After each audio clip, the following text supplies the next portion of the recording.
Foot pain ఏజ్‌తో సంబంధం లేకుండా చాలా మంది ఫేస్ చేసే ఇష్యూ. మీరు చేసే వర్క్ వల్లనో, లేదా హార్మోనల్ ఎఫెక్ట్ వల్ల, లేదా సరిగ్గా ఎక్సర్సైజ్ చేయకపోవడం వల్లనో, ఓవర్ వెయిట్ వల్లనో ఫుట్ పెయిన్ అనేది ఎక్స్‌పీరియన్స్ అవుతారు.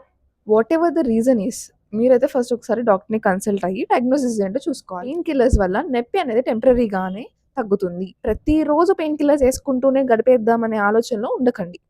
సింపుల్ ఎక్సర్సైజెస్ చెప్తా వినండి. టోస్ మీద నుంచునే ఎక్సర్సైజ్.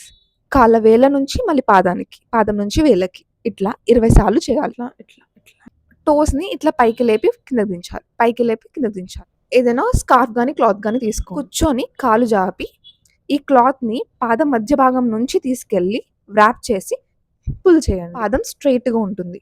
ఇలా పుల్ చేసి రిలీజ్ చేస్తూ ఉండడం వల్ల మీ పాదంలో ఉన్న కండరాలకి ఎక్సర్సైజ్ అవుతుంది.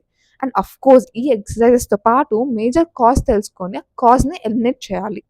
అంటే ఎక్కువసేపు కాళ్ళ మీద నుంచుంటున్నారా? దానికి తగినట్టు సాఫ్ట్‌గా స్లిప్పర్స్ వాడడము. స్లిప్పర్స్ వాడే పొజిషన్‌లో లేకపోతే హీల్ ప్యాడ్స్ అనేవి ఉంటాయి సిలికాన్‌వి, అవి వాడడము.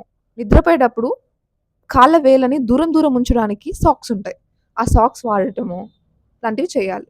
రిమెంబర్, లైఫ్ స్టైల్ మోడిఫికేషన్ వల్ల చాలా రోగాలు తగ్గుతాయి.